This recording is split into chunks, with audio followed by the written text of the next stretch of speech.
네, 우리 존경하는 소상공인 여러분, 여기 만나뵙게 돼서 반갑습니다. 어려운 환경이긴 하지만 새해 복 많이 받으시기 바랍니다. 우리 오세희 회장님 반갑습니다. 네. 그리고 이선심 회장님은 제가 성남에서 뵀던 분 같은데, 네, 도를 거쳐서 여의도까지 오셨군요.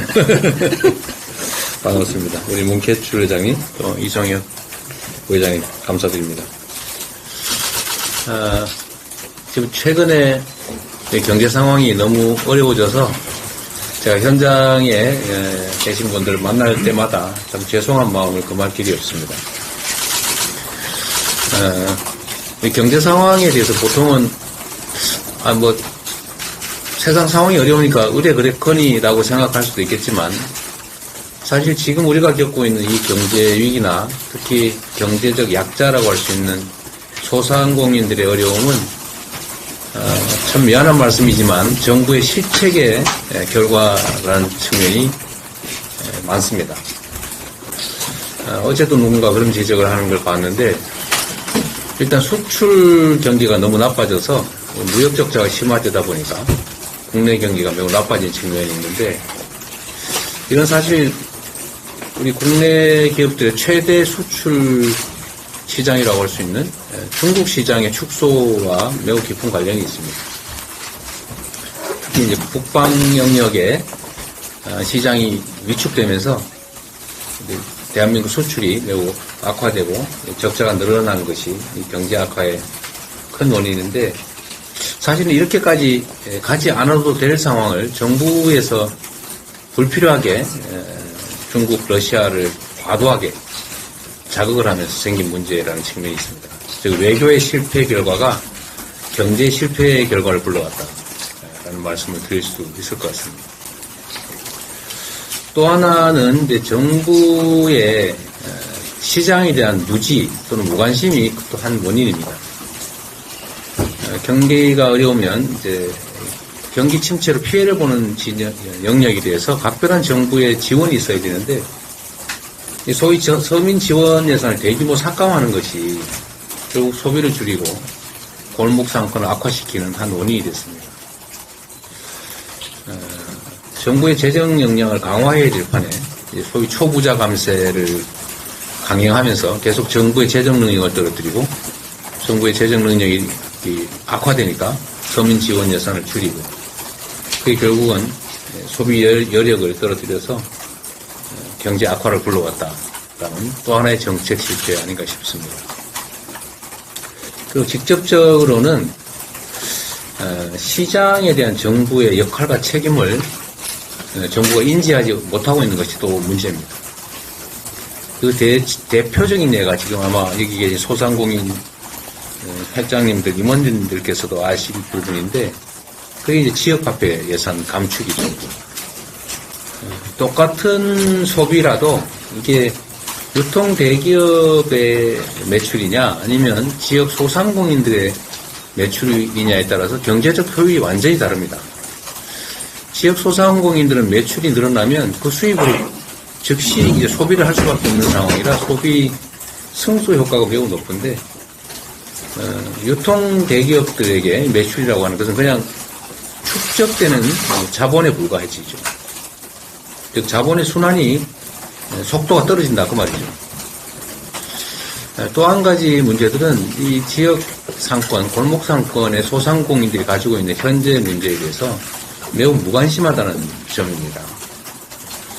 저희가 오늘도 그런 말씀을 드릴 수 있을 텐데, 예를 들면 이 소상공인들이 겪고 있는 지금 코로나 위기 때 생겼던 그 신용 문제, 신용 대사면을 좀 해주자. 아마 요구에도 있을 것 같아요. 그 이미 전에 우리가 대선 때 여야 가릴 것 없이 약속했던 것으로 생각이 되는데, 지금도 마음만 보고 할 수 있는 거 아닙니까? 저희는 이미 작년에도 신용 대사면 하자라고 제안을 했는데, 정부가 지금까지 여당도 무관심하게 방치하고 있다 갑자기 신용 대사면을 들고 나왔어요. 지금도 할 수 있다. 저희는 얼마든지 협조한다. 그리고 사실 이게 야당이 협조 안에서 할 수 있는 거 아닙니까? 그렇습니다. 협조가 반대해도 여당이 일방적으로라도 할 수 있는 그런 조치인데 지금 이제 총선 공약으로 들고 나왔다고 해서 결국 이건 무관심에 따른 무지이거나 아니면 기만행위다라는 생각이 듭니다. 오늘도 많은 제안들이 있겠지만 저는 정치가 이렇게 국민들의 삶을 놓고 소위 민생 문제를 놓고 정치적 책략의 차원에서 접근하고 국민을 속여서는 안 된다고 생각합니다. 지금 당장 할 수 있는 일, 이미 전에도 약속했던 일, 그런데 하지 않고 이번 총선에서 표를 줘서 우리가 이기면 하겠다라고 하는 것은 결국은 정책 사기라는 생각이 듭니다. 지금 당장 할 수 있는 건 당장 해야 되거든요. 그래서 정부 여당에 그 말씀을 또 한 번 드립니다. 민생을 놓고 정략적 차원에서 국민을 기만해서는 안 된다.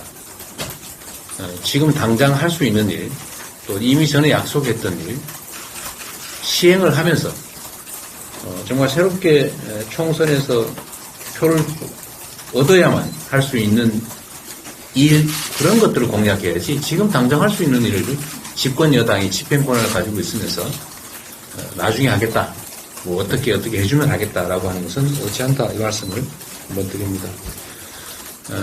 정치적 책략으로 접근하기에는 우리 현장의 국민의 삶이 너무 어렵다라는 점을 다시 한번 지적하고 정말 관심을 좀 가져달라. 그리고 지금 할 수 있는 건 당장 하자. 또 제도를 바꾸거나 할 필요가 있는 것은 우리 민주당이 결코 회피하지 않겠다. 대체적으로 내는 정책들이 거의 유사합니다. 이견이 거의 없기 때문에 총선을 기다릴 것 없이 지금이라도 당장 할 수 있는 것은 했으면 좋겠다, 이런 말씀을 드립니다. 이 소상공인 문제는 옆에 제가 계셔서 드리는 말씀이 아니라 실제로는 대한민국 고용의 상당 부분을, 매우 많은 부분을 차지하고 있습니다. 이 소상공인이나 지역 골목상권들이 살아야, 또 소상공인들이 살아야 경제의 실핏줄이 삽니다. 경제의 실핏줄이 살아야 사람 몸도 튼튼한 것처럼 경제의 체질도 튼튼해진다는 말씀을 좀 드리고, 그러기 위해서는 핵심은 매출이 좀 늘고 비용을 줄일 수 있는 길을 찾아야 된다. 그게 문제의 본질일 테고, 또 거기에 맞춰서 우리 더불어민주당은 지금까지 해왔던 정책대로 골고루 모두가 공정한 기회를 가져야, 그리고 우리 사회가 가지는 자원이 제대로 효율적으로 사용되어야 경제가 산다. 그게 대한민국이 사는 길이다라는 생각으로 소상공인 여러분들과 함께 경제 회생을 위해서 총력을 다하겠다는 말씀을 드립니다. 오늘도 좋은 제안 해주시고 저희와 호흡 맞춰서 할 수 있는 일은 지금 당장 해나가자, 이 말씀을 드립니다. 고맙습니다.